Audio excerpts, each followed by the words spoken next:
This is a sponsor of this channel, please, ZipRecruiter. I need the cash. I think this is RiCable. If you don't know, I've been sent a bunch of stuff from them previous, but I missed a few things and I've lacked in a few things, and they're just super nice. So here's the deal. I'm okay with cables that are slightly expensive. Two rules. Number one, it has to be special enough that it makes me get a little bit of a nipple hardening. So these are Italian made. Number two, they can't tell me it's gonna make it sound better. And they're like, the equipment, is the equipment gonna be good enough? They know, and I know. But you want nice shit. I review like a $2,000 amplifier and I'm plugging it in with nice cables. So if you want it to look super nice, check out ZipRecruiter.com. No, I'm just, shut up, let me open up these goddamn cables from Italy. Let me feel them. Dan was here the last time I opened up the RiCables. Dan had a lot of doubt. And I always have doubt. Like, it's an RCA cable or it's an XLR cable. It's gonna be fine. I do notice one thing, and I'm not proud of this. The cables I'm using on my Neumann, my $1,500 matching German Neumann microphones, are Rockvilles that I cut up, because I was like, these are cheap Rockvilles and they're colored. So I cut up a red and a blue. And I'm wondering if my microphones are actually being limited. It's a short run. It's only like, maybe not even 3 feet. But I feel like I could probably give a signal cable an upgrade there. Like, to just, all right, peace of mind. Signal, Italy. This is the Magnus Jack 6.3. So this is the, I was missing one of these. Oh yeah. So now I could finally, I love the I Heart Hi-Fi stickers. I also just like stickers. Like, let me feel like I bought something that's nice. I wanted to say Italy on it. I want to say these are Italian. And I don't want to say like, oh, they were $80,000. I think the biggest problem with expensive cables is they get the rep of being at audio shows. Like, I'm going to Munich tomorrow, actually. And I'm sure the cables will be listed as like $100,000 in cables. So this is like a $80 cable. Maybe. I don't know. I actually don't know the actual cost of this one. But like, I think once you buy a good one, and it should last you like forever and ever and ever, and it might as well be fucking nicer and it might as well be made in Italy. By the way, the RiCable Velcro straps, little Italian flag on them. Look how cute that is. So yeah, no, this is just a stereo 1/4-inch jack. Super nice. Like, this doesn't feel cheap. There's two types of fabric. The really soft stuff that frays, and the really hard stuff that feels like it's never gonna fray, but it's terrible to touch. And this is like right in the middle. They've done a good job on it. And like this, I'll be using, I have one of these. They only sent me one last time.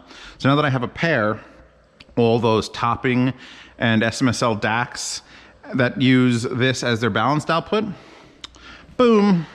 Let's put this right there. And I'm just gonna be, it's just gonna look sexy. I'm all about, like, it has to look sexy. Let's dump out these boxes because I'm gonna burn them all. Here's a limited warranty. Lifetime warranty, like those speaker cables. I got a set of their speaker cables. And you know why I use them? Because they're really well built. And I feel like I can fuck around with them a lot. Do I still own cheap Amazon cables? Fuck yeah. I just need all the cables in the world. So that's one. Let's pull the foam out. By the way, also nice foam. Good for shipping things. We'll make a pile of that. We'll make a pile of empty boxes capable of being burned. I don't think I'm going to sell. They haven't done anything yet with like putting these in the yard sale. Oh yeah. So this is the Magnus XLR 2 meter. Holy fuck. Oh yeah. It's okay to buy a cable, again, if it makes you feel better about yourself. Just don't believe the lies. If anyone's telling you, oh, you've never heard your music until you've heard it on, they're lying to you. They're lying. You could use any cheap, shitty Amazon Basics cable and enjoy your music just the same. But then you're gonna look at it and it's gonna be all janky and shit. So I'm okay with like, and these are Nutrix connectors. So it's not like they're, you know, honing them out of the Mount Doom. But look at the finish and finalization on these things. Oh, let's give a satisfying click. Hold on. And you know what I did notice? I didn't even have to twist those. They were just lined up, which I hate when I have some cables, even the world's best cables, where I plug them in and I go to like 3 feet later and it's like, oh, I gotta fucking twist it over 180 degrees. Okay, so we've got balance cables, good. I didn't have a set of those. Another iHeart Music in white. There's iHeart Music and iHeart Hi-Fi. We got a fat piece of foam in this one. Oh yeah. We're gonna be cooking good tonight. Let's throw this in the box. Nope. Yep. And I think these are the lower grades. Like, they have other grades. They're not gonna not have high grade, most expensive. And I literally was like, look, don't send me anything, then I'm gonna feel real upset at the price. Because I'll recommend it and I'll link to your page every time I use one of these. But don't upset the bear. Oh, geez. Oh, this is the subwoofer cable. I had them send me like a 15-foot subwoofer cable, which is, let me see, 5 meters. Magnus subwoofer. I missed. So this is the same build as the other ones, just a single RCA. And honestly, I do enough subwoofers that if I have something that's this well built, I love how they loop it too. Look, it doesn't have any jank. I would almost say get nice cables just to get rid of the jank every once in a while. Oh, shit. That is thick. How do they even get a thing that fits? I guess this is the part you actually make. You get it to fit. It's got a little bit of a stiffness, and it's got to be a coaxial style cable. But there's an RCA that's to beat the band. We got what, one more? So throw away that, keep the sticker. Ooh. Professional RCA connectors. Instructions for proper installation. Oh, are these locking? These are locking connectors. Okay. So yeah, no, that'll press down on it. So you loosen that up. Wow, look at the hot glue in that. And then you tighten it. And it'll actually squeeze down on the little clasps here. And then it'll not fall out of your subwoofer, which, honestly, subwoofers are the things that vibrate quite a bit. Often and vigorously. Should bring those for the plane ride, just put them under my ass. I'm basically packing my backpack for Munich, and my main concern is, all right, what will make me comfortable for 8 hours? Because I do not want to be on a plane at all, never mind on a plane for 8 hours. And it's never 8 hours. It's an hour on the airport tarmac waiting. Let's see what this is without looking. Without looking. And then that's just straight up set of RCAs. Same thing. We've got so many of these now. I am rich with Velcro ties. So these are the straight RCA Magnus, 2 meter. Are these also locking? These are also locking. I'm not a huge fan. I actually have some of the world's best are locking. And I get it if you're installing a stereo in a car, but I don't get it if you're doing it in a home, like a home theater environment. I feel like you're asking for the thing to rip. Oh, and it has arrows on it indicating directionality. And before, in my youth, I was like, that's bullshit. RCA cables don't care what direction. But there's an actual difference, and it's not some metaphysical thing about copper moving in the electrons. They don't, if it's pointing this way, this is your source. The ground, the actual outside ground, is only attached on this side, and it floats on this side. So it's not bringing the ground loop from one unit to the other. So you should have the ground unit be the source unit. That's why there's arrows on some RCAs. You take this apart, this one's soldered to the actual ground. This one, the ground comes all the way up and then ends. Does not continue along. So I think I've taught you something now. So yeah, thank you to RiCable. The other RCAs I have are a slightly higher grade, and they're like bright orange and look so fucking cool. But you know, thank you for this. They finally completed that one thing that I needed. Now that I understand how these work, could burn those as well. We've got 4 stickers. We've got 4 pieces of foam, 4 boxes, and a ton of cable ties. But yeah, no, thank you for stopping by. And I'll probably won't be doing another unboxing unless something arrives tomorrow. This will be my final unboxing in America before I move over. Actually, I'll be even closer to Italy than I've ever been before.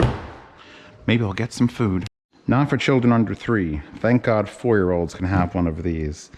Hi.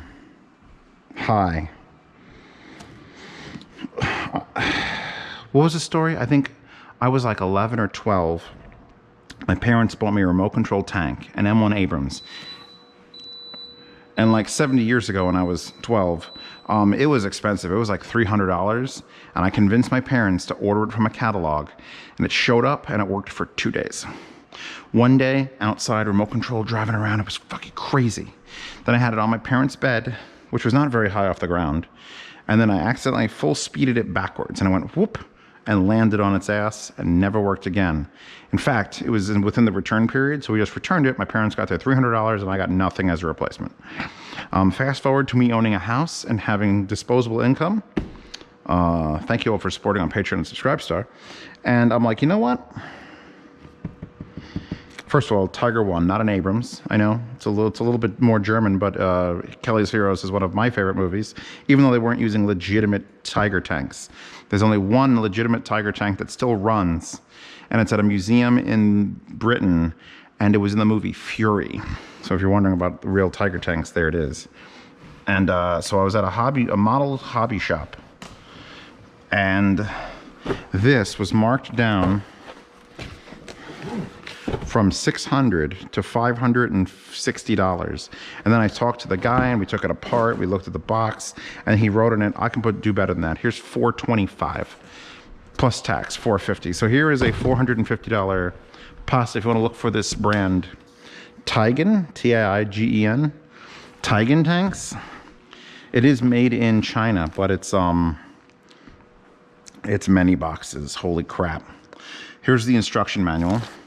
And this is not just like, I didn't open it, there's a tank in here. You open it, and then there's an instruction manual, and then part numbers, and then instructions for the entire frickin' book. And the best and or worst part is it doesn't come painted. It comes like that. It's raw metal, and metal, and metal, and everything's metal. But it's unpainted. And also, it's remote control, but doesn't come with the remote. You have to install your own control system, but it does have the ability for the tank to be turned into an airsoft gun. So groundhogs, beware. Anyway, let's open something. I opened up one of these boxes and had the wheels in it. Let's see what this is. This is parts number AC, AD, AE, AF, and AT. So it looks like we've got... Yep, there's the hatch. Wow, that is hyper detailed. With the spring load, there's a hatch. We've got some plastic parts for the switch. Looks like it goes under the hatch. I guess you open the hatch to turn on the tank. Part AT is apparently a bucket. And we have metal doors and flare launchers and another hatch. And then more metal doors with the inside locks. So basically, this isn't just an RC tank. This is an RC tank that is a model that's fully metal, to the point where I'm kind of worried. I want to find the tracks, because I don't think I could roll it around to my floor here, or it will destroy my floor, because this box weighs like 33 pounds. So it means completed tank's going to weigh 33 pounds. Let's pull out part AA. Oh my God, there's more. Oh, there's bigger boxes under the little boxes. There really is like 15 boxes. Oh, here, fuck it. This is parts AU, AV, AW, AX, and AY. Why are there so many A boxes? Here is the actual barrel that fires. Here's the AW part with lock. Here is what apparently is the airsoft system. We've got a motor. See, it's got motors and wires, but nothing to hook it all up to. I've got to figure that out on my own, which means Dan and I have to figure it out on our own. Look, here's the commander. I have a little Nazi commander. I could stick him on anything. He doesn't have to go on here. He can sit next to the waifus. A plastic... Oh, this is probably the winding gear, because look, it has a thing. So these are plastic gears. I'll find you the drive gears. These are all metal. So this is going to be everything for the shooting gun bit. So what's this? This is heavier. Oh, there's a tank turret. See, now here's the thing. I don't have to give this an authentic paint job, because I'm Zeos and I don't do authentic paint jobs. Oh, please fit. It's not going to fit, is it? So this obviously mounts under here and gives you everything to put a hook against. Oh no. Tell me I've already messed this up and I can't get this to fit back in the box. Oh Lord, I didn't do anything. Jesus caramba. Ay caramba, man. Anyway, where's the box that I opened that had part W? Oh my God. Okay, this is just a bag of tank tread sections. And yes, they're metal. And yes, they're sharp. And goodbye, my floor. All right, I don't even know how I supposed to put this together. I figured these would come together at least, but apparently not. Holy fuck. This is gonna wreck whatever you drive it over. There, they go together like a watch. You go like that, and you have to put a pin in for each one of them. My hands now smell like Chinese Germany. Okay. Give me one more box to open for you people. Which one do you want? The motors? I think the motors are T. Oh, yeah, here are the motors that drive it. This is the reason I bought it. Because the motor assemblies are fully greased and all metal drive gears. From there to here. A heavy reduction. So, if you're going to drive around a tank, and here's the motors, and these motors, maybe they get upgraded. You never know what you're doing with these motors. Maybe Dan comes by and he's like, you know what, I got motors that'll fit that. So yeah, expect my live streams, probably the ones that have happened already, to be lit, fam. And let's talk about the color schemes, because I'm thinking Tiger 2 tank meets Need for Speed on Underground 2. That's what I'm thinking. Just neon.